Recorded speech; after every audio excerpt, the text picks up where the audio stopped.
Good morning my dear students. पुनरावृत्ति कक्षाओं में एक बार फिर आपका स्वागत है। आज के वीडियो में आप लोग पुनरावृत्ति करेंगे अनेक शब्दों के लिए एक शब्द। तो प्यारे छात्रों, जब हिंदी भाषा के व्याकरण की रचना हुई तो एक छोटे से शब्द के लिए बहुत बड़ा वाक्य बोलना पड़ता था। जैसे वह घर जिसमें भोजन बनता है, कितना बड़ा शब्द है ये। इसके लिए एक छोटे से शब्द की रचना करने की जरूरत हुई। तो क्या हो गया? भोजनालय। भोजनालय, ठीक। वह स्थान जहाँ पर विद्यार्थी अध्ययन करते हैं, वह स्थान जहाँ पर विद्यार्थी अध्ययन करते हैं, तो एक छोटा सा शब्द बन गया उसके लिए विद्यालय। तो इसी प्रकार एक बड़े से वाक्य के लिए एक छोटे से शब्द की जो व्यवस्था की गई, वही अनेक शब्दों के लिए एक शब्द कहा गया। यदि हम कम से कम शब्दों में बात कही जाए तो वह अधिक प्रभावशाली होती है। भावों को संक्षेप में व्यक्त करने वाले शब्द सभी भाषाओं में पाए जाते हैं तथा इससे भाषा सुंदर हो जाती है। हिंदी में ऐसे अनेक शब्द हैं। ऐसे ही कुछ अनेक शब्दों के लिए एक शब्द यहाँ दिए जा रहे हैं। अब आपको आपके पाठ्यक्रम में क्या है, 31 से 52 तक है। इसको पुनरावृत्ति मैं करा रहा हूँ।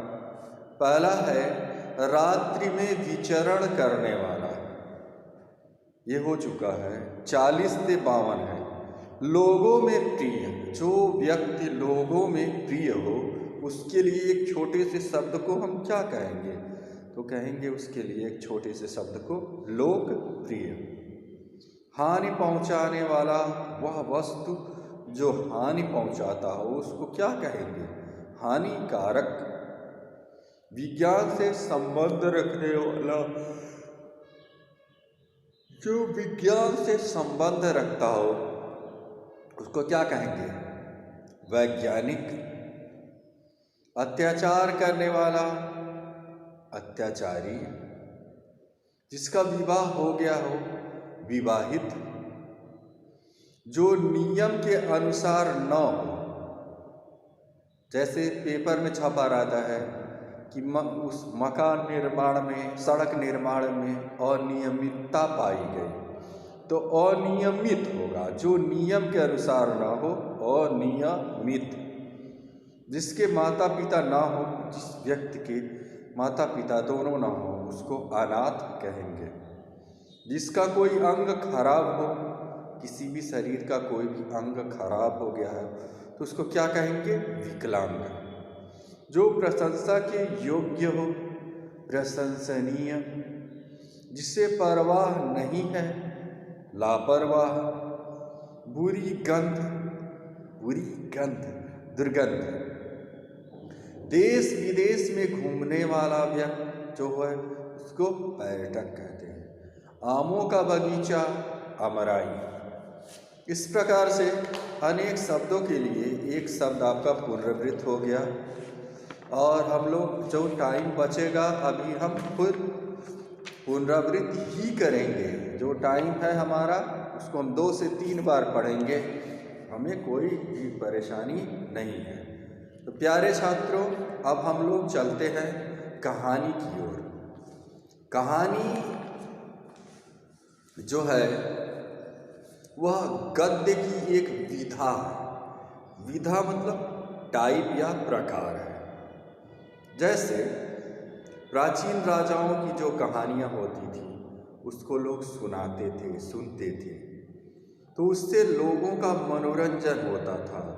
बैताल पचीसी, सिंहासन बतीसी, विक्रम बैताल, पंचतंत्र की कहानियाँ, ऐसी ऐसी कहानियाँ हैं जिसको पूरे संसार के लोग सुनते हैं। अलिफ लैला, अरेबियन नाइट्स, अलिफ लैला की जो कहानियाँ हैं बहुत ही रोचक हैं। ऐसे ही पंचतंत्र की कहानी जिसको पंडित विष्णु शर्मा आचार्य ने लिखी थी।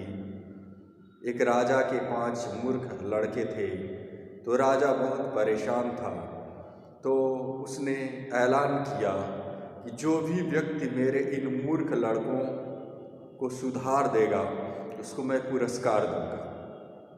तो पंडित विष्णु शर्मा के पास ये बात गई, तो उन्होंने पंचतंत्र नाम की एक किताब लिखी।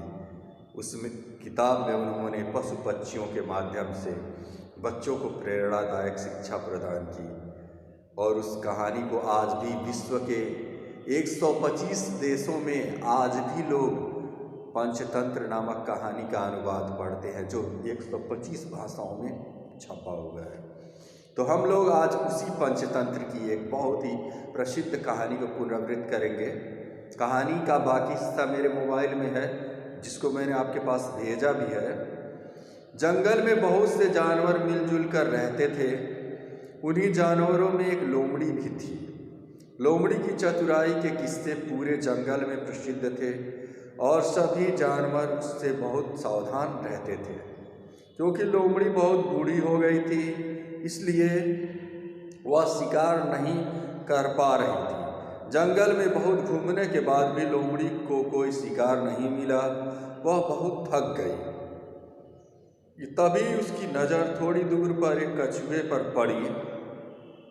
कछुए को देखते ही लोमड़ी के मुंह में पानी आ गया और वह सोचने लगी, अरे वाह, आज तो मैं इस कछुए को खाकर ही अपना भूख मिटाऊंगी, पर मैं इसे पकड़ूं कैसे?